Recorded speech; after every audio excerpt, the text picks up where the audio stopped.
When you embark on a journey, you're never sure what's in store. So, this was a similar day. Up early in the morning, took up the bus and head all the way to Botswana, Gaborone. But I didn't know what a scary experience was ahead of me.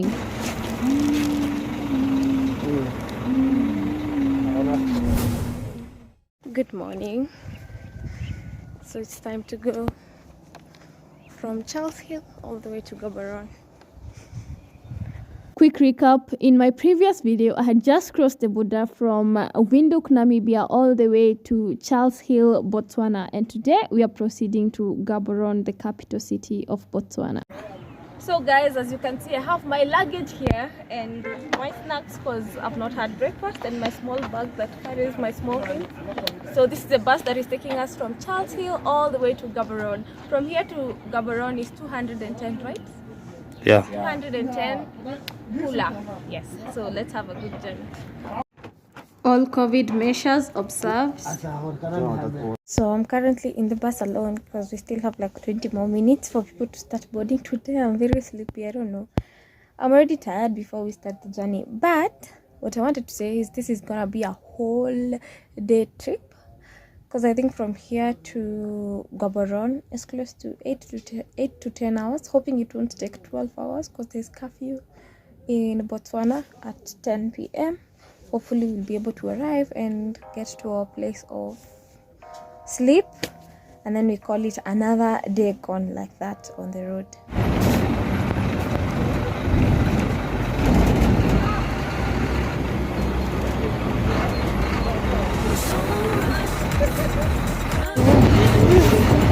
Okay, it's that reflection that is making me red.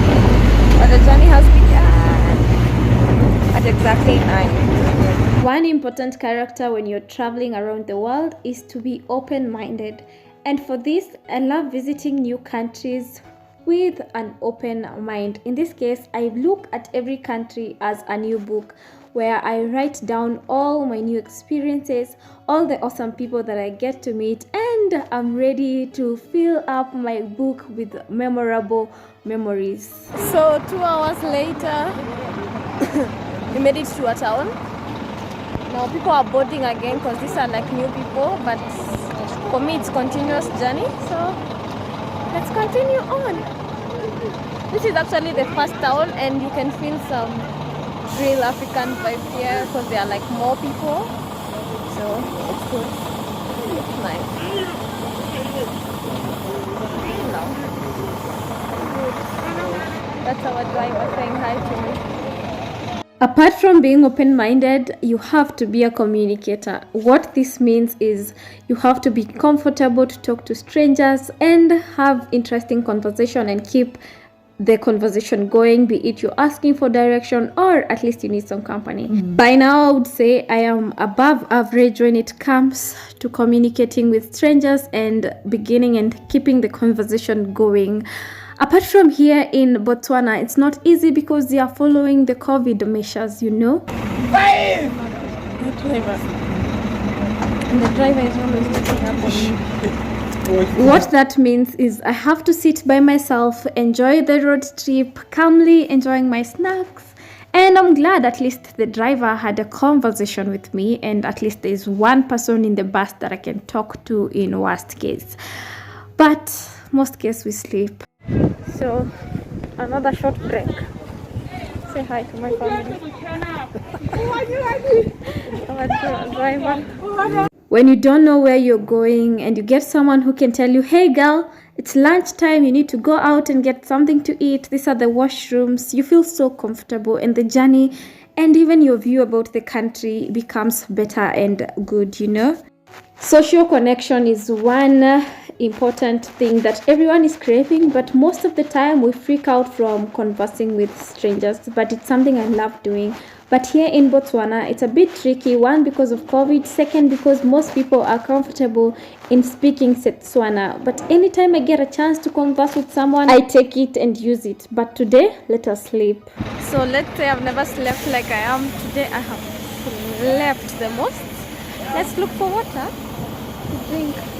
The whole journey was 11 hours, and sooner than later, as you had expected, it got dark. The journey continues.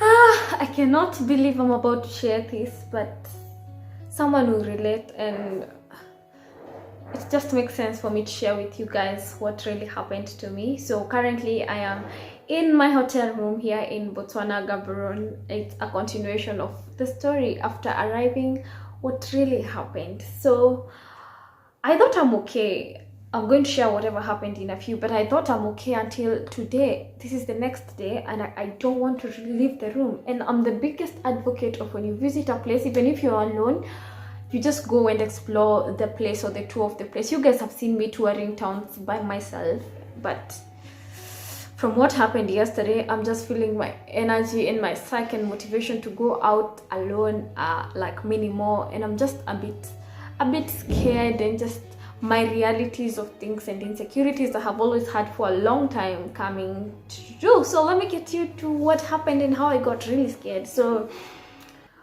left, you already saw the journey, and then we arrived at Gaborone. So the thing is, just slightly like 20 minutes before arriving, you remember how friendly the driver was? I had actually talked to him to help me organize a place for me to sleep, and he was okay with it. So he told me once we get to the city center, he's going to show me a place to sleep. So apparently there was another guy that I started talking to, apparently for like 20 or 30 minutes, and he was like, yeah, I had you talk to the driver and he has given me to you to take you around. So immediately we arrived. It was like, I think we talked for like 5 or 6 statements. In a few minutes he was like, where's your bag? Then I was like, here's my bag, because also everyone had already left, and I was like just almost the last tourist or the last person who was traveling, not tourist but traveler. So I alighted, talked to the driver, and asked myself with this guy, I don't know whatever they said in their language, and he was like, yeah, he's going to show you a place to sleep and stuff like that. So there was that conversation that they had in between, but I didn't understand what it was. But once the driver told me it's fine, he's going to show me a place, I was like, fine. So you see, the thing is, we have alighted, right? So I was expecting we're just going to walk and I will see like a guest house. The worst thing is at night and everyone is minding their business. You have nobody to ask after that. But apparently after crossing the road, we took a taxi. So like he told me, get in this taxi. Me, Damaris, sat inside the taxi. At that point is when I started doubting myself and being like, why? Oh my god, I had booked a place of accommodation using booking.com, but the only other option was, so I always have a place to sleep booked in advance, but the thing is, once you get late, you can cancel your booking place and then you look for somewhere else to sleep. Also, I was afraid because curfew was coming along, and Botswana is one of the serious places when it comes to COVID measures. So it was scary, but I was like, okay, fine, let's see what is the worst that can happen.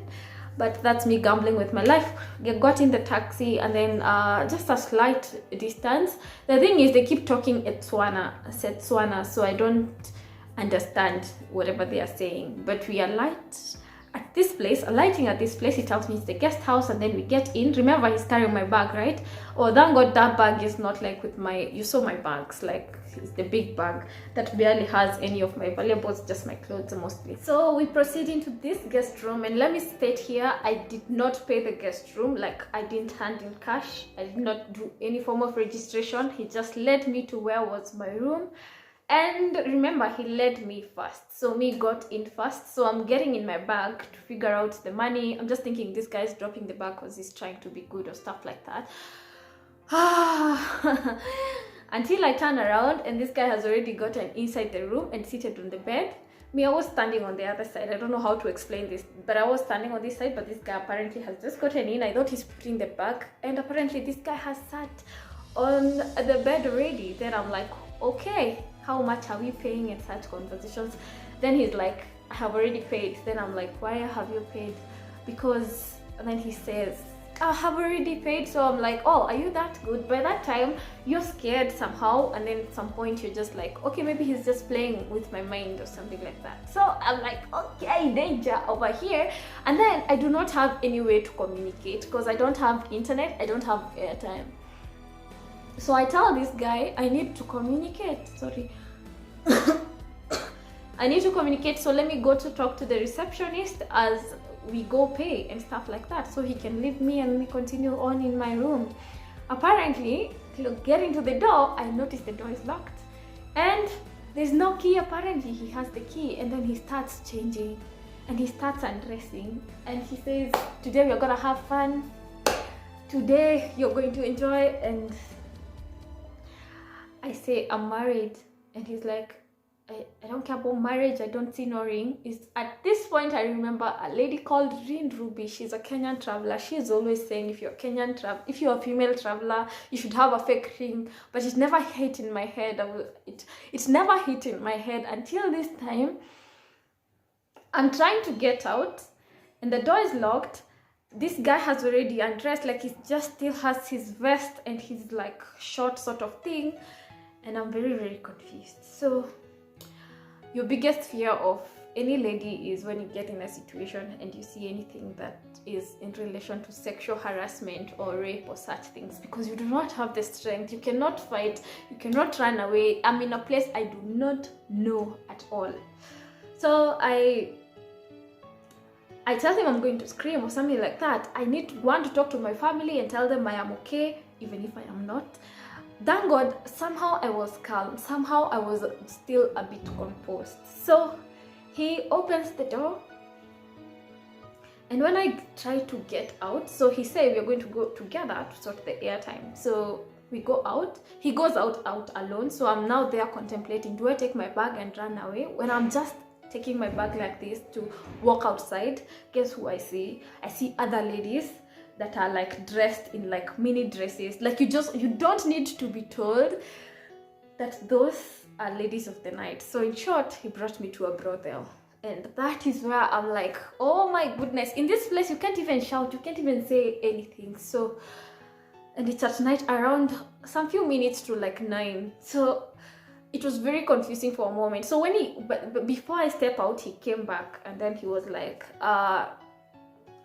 where are you going, stuff like that. And then he started having the conversation of, it was so scary for me at that moment, but in my heart I was so scared, but physically I was trying to be composed, because if you try and show yourself to be timid, it's when you give the prey the chance for them to take advantage of you. So I was able to tell them, no, this is not what I signed for. You might have misunderstood what I said. I wanted a guest house, not someone to sleep with. Then he started the conversation of, okay, then you have to pay for this room, because then I had already paid for it and you're saying no to staff, blah, blah.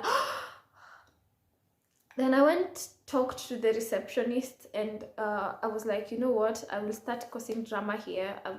I will call police, such things. I was just like, please, this is not what I asked. So the receptionist, I think he saw us arguing, because we were standing now outside the door. Other people were in their rooms doing their business. Then he came and we talked, and so at that point I had to pay for that room because I didn't want any more negotiations. Then I told him to go. I talked to the receptionist and he was able to get me another room.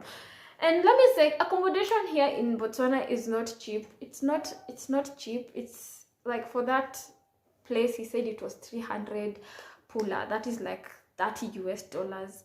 So I was able to get not very far. That receptionist guy helped me walk to where I am right now, which goes for something like 250 pula.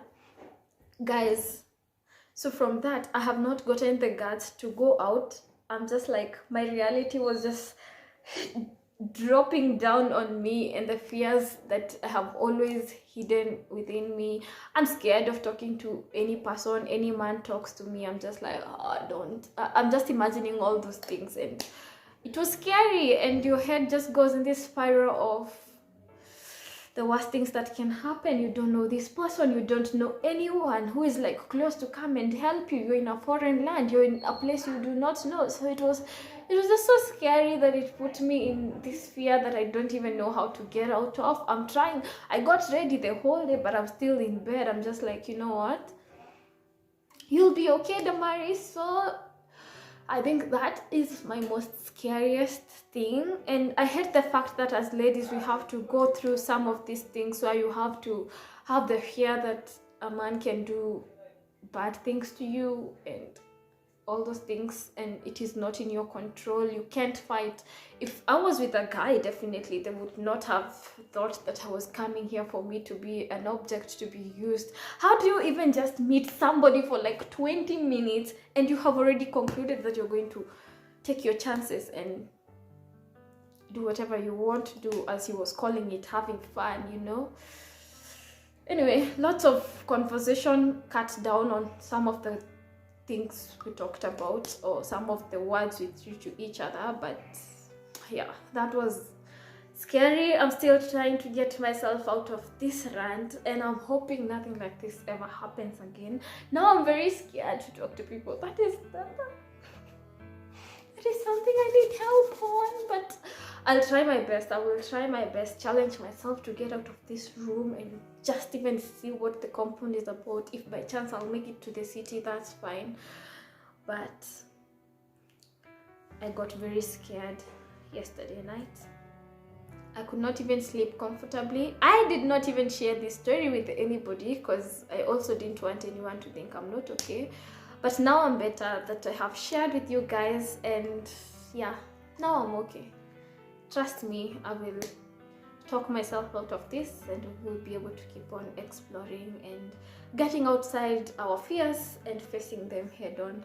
I'm glad God protected me as well, so otherwise we'll be talking a different story. Guys, I love you so much. Thank you so much for your support. Thank you so much to my Patreon. You really play a big role in my career. I am so grateful. Guys, let's keep taking care of ourselves. If you're a man, please keep loving and protecting the women in your life. If you're a lady, keep protecting yourself, and let also our guts guide us, because if I had noticed, I wouldn't have taken that taxi. But we thank God I'm okay. We thank God I'm safe. We thank God. So I think I should also add this up and say the reason why he asked me to pay twice is because he thought that I was not going to have the money, and therefore I'm going to end up being needy, and therefore I'm going to end up having to sleep in that room and sleep with him, because he thought he had already paid or stuff like that. So we thank the Lord. We thank the Lord. The worst could have happened. I'm grateful, as much as it was scary. Yeah, I'm happy. Thank you guys for watching. Let me see you in my next video, as we are going to pump ourselves up to keep exploring Botswana. More videos about more exploration are also on the way, so stick around, subscribe, turn on the notification bell, share your most loveliest video, and let's keep doing this. I love you so much.